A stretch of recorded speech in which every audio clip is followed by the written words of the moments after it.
All right, folks, today is Black Love Day. Many of you didn't even realize that, of course. This week, people always focus on Valentine's Day as opposed to this day, but it's a day of atonement and reconciliation and offers an African-centered alternative to the commercial nature of Valentine's Day. Here to tell us more about Black Love Day, founders Kendi and Kimon Freeman. Hey, folks, how you doing? Good morning. All right, so where did this start? So who came up with Black Love Day? How long has it been around? Where did it come from? Well, thank you very much for having me here, Mr. Martin. My name is Kendi, Right. and I'm the founder of Black Love Day. So how long has it been going on? 1993. Since 93? Yes, 93. Okay, so we're in our 21st year. So you started in 93. Why? So what caused you to say, we need Black Love Day? I didn't make it up. I'm the founder of the African American Holiday Association. It's a nonprofit organization, so I'd already been doing work around holidays, a lot around Kwanzaa. But just one day, in the, I guess it's January 1993, I was on a bus and I saw the movie Spike Lee where Malcolm was shot down by black men. Right. And I remember Malcolm being X. on, yes, Malcolm X, and I remember being on the bus saying, wow, that was terrible how people are still killing each other. Black on black crime is still escalating. And I said, what can I do to stop the violence, increase the peace? And I heard God say, we need more black love. So it's not tied to like Valentine's Day No, it's in terms not. of romantic. No. I mean, it's really about whether it's a brother loving another brother in terms of saying, look, you know, we're in this thing together when it comes to violence, and also whether it's family, children, or spouse as well. We ask people to show love, demonstrate love for 24 hours. Show love for the Creator first, for ourselves, for our family, our community, and the black race. So what are people getting on your nerves today? Let's say people are screwing up at the job, and you ain't really trying to love them today because you really want to cuss them out. Come on. Well, you know, the fact is, he gives that to me.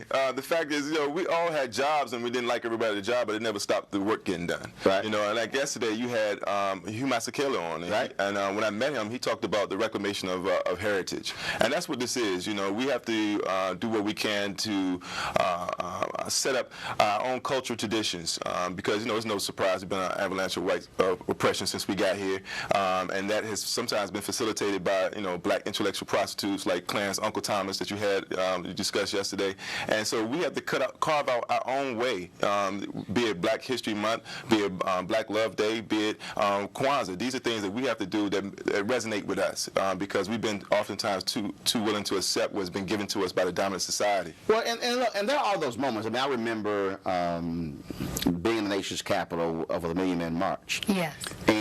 But it was a day before we had come down to the mall in Washington, and it was extremely interesting watching the interaction Yes. between brothers in terms of speaking, in terms of hugging one another, brother, where you from, things along those lines, and it was a whole different feeling. And it's different when you are walking in the neighborhood and you see somebody and you don't see folks speak, and you walk in. I was in New York yesterday for the Wall Street Project, and it's interesting watching as you just walk down the streets, brother, how you doing? And folks just sort of just look at you and keep moving. That also, I think, speaks to the whole issue of self-worth. It does. We are a community who were taught not to love ourselves, and we're a community that the only way we're going to come back to our wholeness in our families and our communities is to begin to love again, to have respect again for each other. And that respect, of course, comes from us first. And Black Love Day gives us 24 hours to spend a total demonstration of showing love in every way, shape, form, and possibility. I was talking to... And it's very transformative. I was talking to Susan Taylor, longtime editor-in-chief at Essence Magazine, about this, and she, of course, has the National Cares Mentoring Project. And she talked about this whole issue of being in New York or being in other parts of the country. She said how she goes out of her way to speak to and to engage specifically black men. And she said because it should have occurred to her one day, individuals walking down the street and not smiling and looking all hard. And I get that when I travel around the country and you're taking a photo, and you have these young brothers who literally are taking prison poses, this whole hard look. And I'm going, dude, it's a photo. You can smile. Right. I mean, and again, I know somebody may say, well, that's no big deal, but I think that's an example of not really understanding love. Yeah. It is a big deal. It's a big deal. It is absolutely a big deal. And I'm glad you brought up the Million Man March, because that was a day that I hugged more men in one day I've ever hugged in my life, before or after or since. And that day, we was all charged to go back to our communities and do something. And today is Black Love Day, but my charge to do something, I was inspired to go back to my community and create an event. And the event that I created was the Black Love Festival, that happens in the third Sunday in September, which is an offshoot of inspired, of course, by Mama Ayu, and she gave me the blessings. So we extend that message of Black love throughout.